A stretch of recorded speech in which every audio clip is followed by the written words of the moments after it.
Thank you. It's a pleasure to be here, and thank you for coming this afternoon. About 4 years ago, I was introduced to music composed in a World War II concentration camp called Theresienstadt. At the time, I simply purchased a CD because I was familiar with the artist's work. But upon hearing and reading about the music, I became captivated with the story and circumstances surrounding its inception. So this afternoon, I'm going to tell you a bit about this compelling and horrific time in history, and about some of the artists who were imprisoned in the camp, most of whom later died in the chambers of Auschwitz. Following that, I will conclude with a short recital featuring some of the songs composed within the walls of Theresienstadt. Terezin, as the town was originally called, is located approximately 90 miles north of Prague. The town was originally built in 1780 by Emperor Joseph II of Austria and named after his mother, Empress Maria Theresa. Terezin consisted of the big fortress and the small fortress.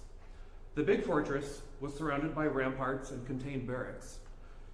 In 1882, Terezin no longer was used as a fortress, and for the next several decades, the town of Terezin remained virtually the same, hosting a population of between 4,000 and 7,000 residents.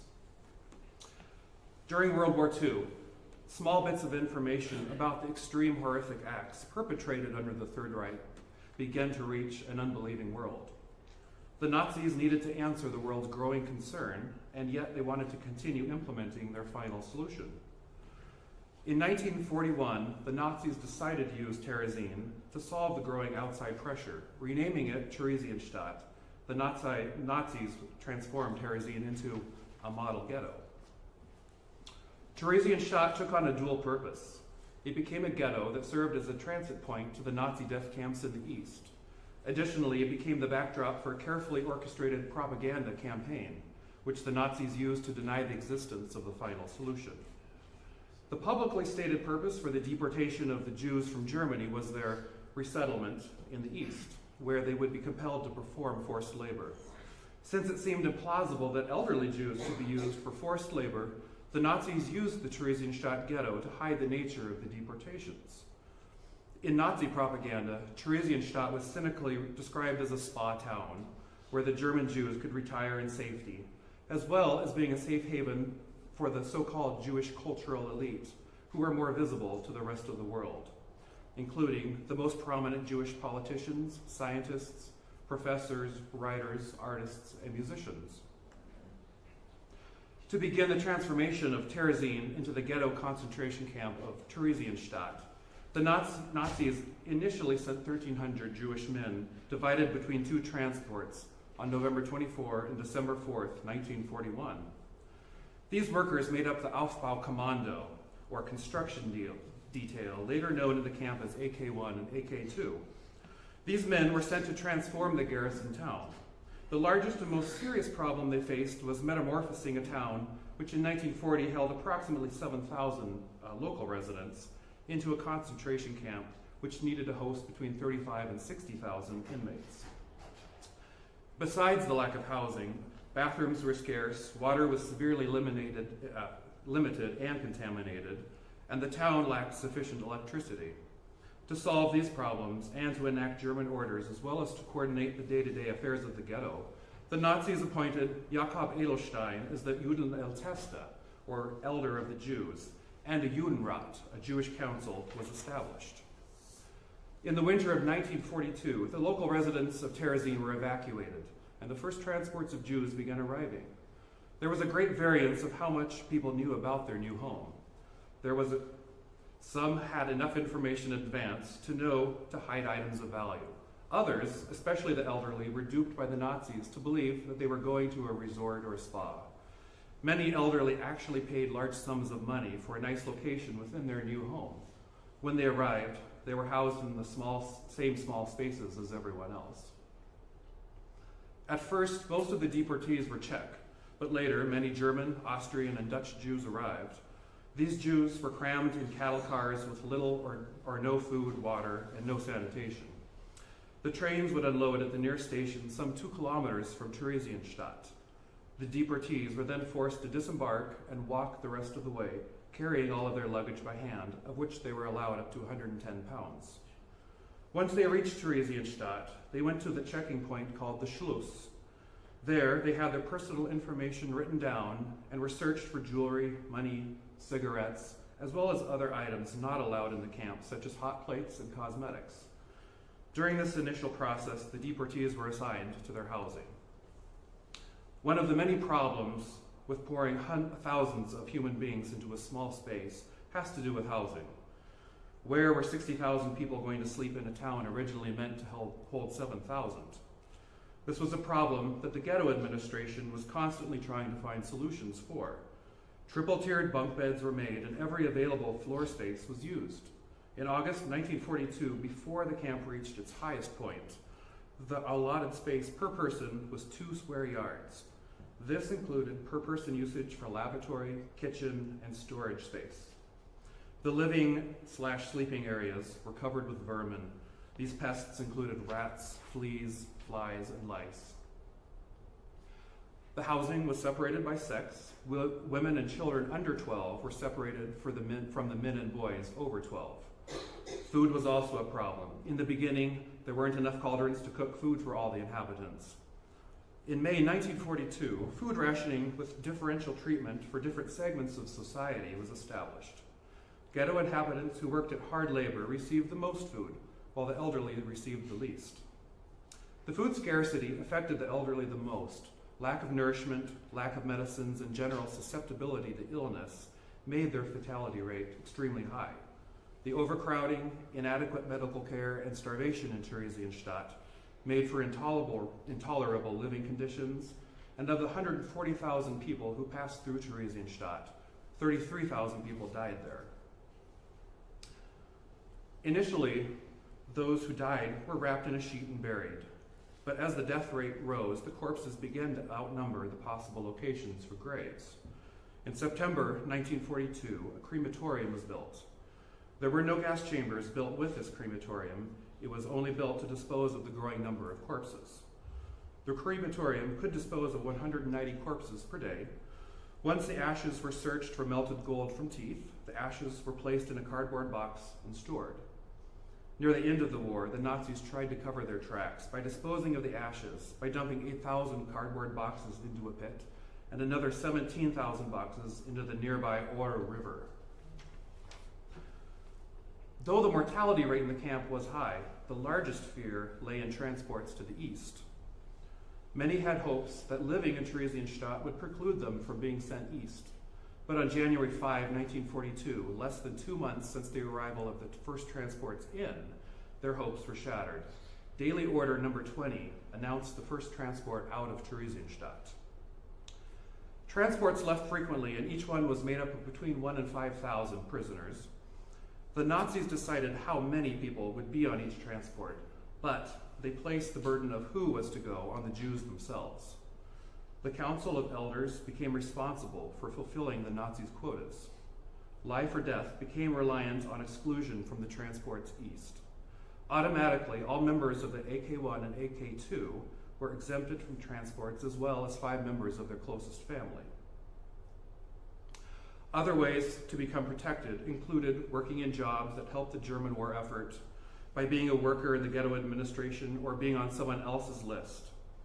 Finding ways to keep yourself and your family on a protection list became a major endeavor of each ghetto inhabitant. Though some inhabitants were able to find protection, nearly 1/2 to 2/3 of the population were not protected.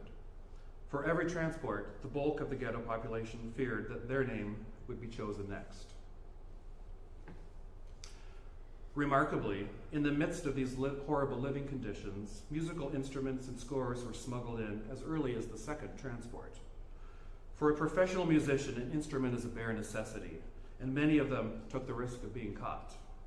Karl Fröhlich brought in not only his violin, but his viola, and his friend Kurt Meyer an accordion.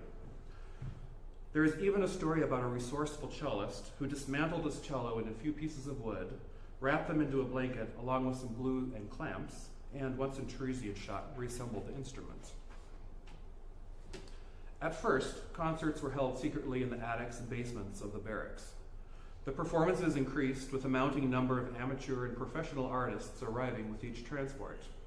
This active cultural community included many of Europe's most gifted artists, musicians, and literary figures. On eventually discovering these secret performances, the Nazis realized the great importance of culture to the prisoners and saw the potential opportunity to use this as a tool for propaganda, and so they began allowing cultural activities within the camp. The Freizeitgestaltung, or Administration for Free Time Activities, was instituted by the Nazi SS command. This Jewish-run organization became responsible for a wide range of cultural activities for prisoners, including lectures, theater, opera, jazz, cabaret, and chamber music. Amateur and professional musicians formed a variety of ensembles. Egon Ledek, former associate concertmaster of the Czech Philharmonic, established the Ledek Quartet, one of several string quartets and ensembles in Theresienstadt. Kurt Geron, who was the original Tiger Brown in Kurt Weill's Threepenny Opera, and also co-starred with actress Marlene Dietrich in Der Blaue Engel, or the Blue Angel, produced a cabaret production. In the realm of jazz and popular music, Martin Roman led the Ghetto Swingers. Czech choirmaster Raphael Schechter directed productions of operas by Mozart, Smetana, and Bizet. Schechter's most inspiring act, A Musical Resistance, was exemplified by his determination to perform Giuseppe Verdi's Requiem. Between 1943 and 1944, he and over 150 fellow prisoners rehearsed and performed the Requiem 15 times for inmates and ultimately for the Nazi elite, even though twice the chorus was decimated by transports to Auschwitz. 4 classical composers emerged among the central creative forces in this extraordinarily rich cultural community: Gideon Klein, Pavel Hast, Hans Krasse, and Victor Ullmann. Before their incarceration, these men were active participants in the principal trends of European culture and were among the many gifted students and musical successors of Arnold Schoenberg, Alexander Zemlinsky, and Leos Janáček. Prior to incarceration, their works had been performed under the direction of such notable composers as Leopold Stokowski, William Steinberg, George Szell, and Sergei Koussevitzky, and notably Hans Krasse's works had been performed by both the Philadelphia Orchestra and Boston Symphony. In one of the many twisted and surrealistic aspects of Theresienstadt, the imprisoned artists and audience members experienced a cultural freedom impossible in Germany and Nazi-occupied countries. Programs were rarely censored, even with consideration to racial criteria. As part of the Nazi deception to the outside world, they attempted to portray Theresienstadt as a paradise ghetto. This was highlighted in the summer of 1944 with a carefully orchestrated inspection of the International Committee of the Red Cross and by a production of a propaganda film entitled Der Führer schenkt den Juden eine Stadt. The Führer gives the Jews a city. Theresienstadt was superficially beautified with an outdoor concert pavilion, fake storefronts. All buildings along the visitors' route were enhanced by green turf, flowers, and benches. A playground, sports field, and even a monument were added. Dutch and other prominent Jews had their billets enlarged, as well as had furniture, drapes, and flower boxes added. The Nazis, so clever at creating facades, didn't miss a detail. They erected a sign over a building that read Boys' School, as well as another sign that read Closed during holidays. Needless to say, no one ever attended the school. On the day that the commission arrived, June 23, 1944, the Nazis were fully prepared. As the tour commenced, well-rehearsed actions took place that were created specifically for the visit. Bakers baking bread, a load of fresh vegetables being delivered, and workers singing were all cued by messengers who ran ahead of the entourage. Hans Krasse's children's opera, Brundebar, was performed. Ultimately, the Red Cross was duped by the scheme. The Nazis were so impressed with their propaganda feat that they decided to make a film. Theresienstadt's prisoners, children and alike, were forced to produce and participate in the film. A scene from Brundebar was shot for the film, which was directed by Kurt Geron. The film also included a sham performance of Pavel Hast's Study for String Orchestra, with the narrator asserting, "Musical performances are happily attended by all. The work of a Jewish composer in Theresienstadt is performed." Shooting of the film ended in September 1944. Within a month, most of Theresienstadt's cultural establishment were deported to the gas chambers of Auschwitz. For this afternoon, I've chosen to perform songs by Ilsa Faber, Victor Ullmann, and Pavel Hast. So, a little bit about them before we commence. Pavel Hast was born in 1899 in Brno, the capital of Moravia, and studied composition with Janáček in the Brno Conservatory. He served as a pianist at opera houses in his hometown and at Saarbrücken before returning to his native city to make a living as a freelance composer. Haase was best known for his songs and chamber music, although he also wrote film music and an opera, The Charlatan. When the Germans marched into Czechoslovakia, Haase divorced his non-Jewish wife in order to protect both her and their young daughter from deportation. Haase was one of the first to come to Theresienstadt in December 1941. He arrived in marginal health, and the miserable conditions there further affected his severe depression, resulting in a total indifference to the very busy musical life. His friend and colleague, Gideon Klein, could not bear to see an artist of Haase's caliber wasting away. One day, Klein put in front of him several sheets of manuscript paper on which he himself drew the musical staff, and urged Haase to stop wasting time. And indeed, Haase composed several pieces during his stay in Theresienstadt, although only 3 of them have been preserved. The 4 songs on Chinese poetry, which Philip and I will perform shortly, were written between February and April 1944. The young bass, Karl Berman, was readying his recital of Lieder by Beethoven, Dvorak, and Wolf, and for greater variety requested some songs from Haase. It was to be a composition that would be the peak of the program because of its text. Haase chose to set to music 4 poems from ancient China, previously translated into Czech. These poems, written in quite a different situation, took on a new meaning in the Theresienstadt ghetto. Their yearning and desire for a distant home, for a return and meeting of loved ones again, not only expressed the feelings of the poet and the composer, but resonated in the hearts of hundreds of listening prisoners. Nowhere else could Haase's songs find such a response as just here. Karl Berman presented this recital in the City Hall on June 22, 1944, accompanied by Raphael Schechter on piano. In one of his more enthusiastic reactions to a musical performance, the composer and here music critic Victor Ullmann wrote, "The eloquent, courageous, all-around talented artist, singer, composer, conductor, Karl Berman was until today a journeyman. Now he has delivered his masterpiece. If one must thank him right at the beginning for an exemplary, distinguished, and well-chosen program, then it is the next duty to express an enthusiastic thanks also to Pavel Hast for his beautiful gift, his 4 songs to Chinese poetry, premiered on this evening. Once one has heard them, one would not want to miss Haase's topical songs so full of life and live with them in intimate relationship. For only this way can new art succeed in the course of time. It becomes house music and an indispensable friend, like a good book, like everything one acquires with practice. An especially lucky hit is the graceful, bright, and rhythmically pulsating 2nd song of the cycle, which turns up later once more in the 4th song as the coda of the whole work and brings it to a conclusion. However, these earnest songs, yearning for home, in which the 1st and 3rd are linked with each other by an idée fixe of 4 tones that returns as ostinato or cantus firmus in manifold metamorphosis, are the result of an impressive, genuine, and still progressive inspiration.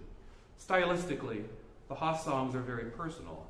The harmony is not expressionistic. Although dissonant chords prevail, they are subordinated by a latent tonal texture. Berman recreated the cycle with utmost musicianship, with a fine sense for the characteristic musical language, as well as being vocally expressive. Raphael Schechter was an affectionate and understanding interpreter at the piano. With this kind of reception, it is no wonder that Berman and Schechter had to repeat the program several times. Just 4 months after its premiere, on October 16, 1944, Pavel Hast was deported to Auschwitz, where he was murdered upon arrival the next day. Victor Ullmann, who was born in Teschen, near today's border between the Czech Republic and Poland, was born on January 1st, 1898. After studies with Arnold Schoenberg in Vienna, he was appointed conductor at the Neues Deutsches Theater in Prague, where he worked for 10 years under the direction of Alexander Zemlinsky until he took a position at the Staatstheater in Zurich, Switzerland. His compositions were performed to high acclaim. Twice, he won the coveted Herzke Prize. Until 1933, after 1933, his professional life turned increasingly difficult. He eventually returned to Prague, where he made a living giving private piano lessons and writing music criticism. Ullmann arrived in Theresienstadt on September 8, 1942, with his wife Elizabeth. For a short time, he lived very close to his two former wives and one of his sons, who were sent to Theresienstadt several months earlier. Of all the composers who passed through Theresienstadt, Victor Ullmann left the deepest mark on the musical activities there. Ullmann was assigned to the Freizeitgestaltung, where his untiring efforts helped to organize many of the performances. And, thanks to his literary abilities, we have 27 reviews that offer some idea of the gamut and artistic standards of the musical offerings there. Above all, thanks to his creative powers, we have his own compositions, while all the other composers in Theresienstadt left behind a total of 30 preserved scores. Ullmann himself left behind a collection of 20 original compositions of high artistic quality, ranging from songs and chamber music to choral works and even an opera. In his essay, Goethe and the Ghetto, Ullmann stated that we did not simply sit down by the rivers of Babylon and weep, but evinced a desire to produce art that was entirely commensurate with our will to live. It was at Theresienstadt that Ullmann became aware of his Jewishness. Even though he had married 3 women of his faith, he was never a religious person. Instead, he became a staunch supporter of the anthroposophic movement of Rudolf Steiner.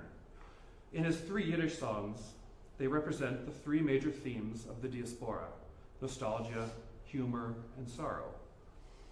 These simple but powerful lyrics represent a lost world of the Jewish life in the shtetl, the Jewish settlements of Eastern Europe that were ravaged repeatedly through the centuries and finally obliterated entirely by the Holocaust. These songs are an anthroposophist declaration of belief in the Jewish culture that was facing its destruction.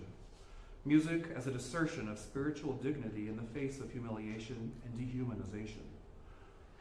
On September 16, 1944, Victor Ullmann was also deported to Auschwitz, where he was killed upon arrival the next day. Ilsa Faber belongs in the category of amateur musicians. She was born in northern Moravia in 1903, but spent her married life in Prague. A successful author of children's books, she was also a mother of 2 boys. Before going to Theresienstadt in 1942, the Fabers managed to send their older boy, Hannes, to Sweden on one of the humanitarian Kindertransports. While in Theresienstadt, Ilsa wrote approximately 60 poems, many of which she set to music, thus creating songs with simple melodies and simple piano accompaniments. She performed them herself, often accompanying herself on guitar during her night rounds as a nurse. In their simplicity and heartfelt inwardness, they are among the most moving works written in Theresienstadt.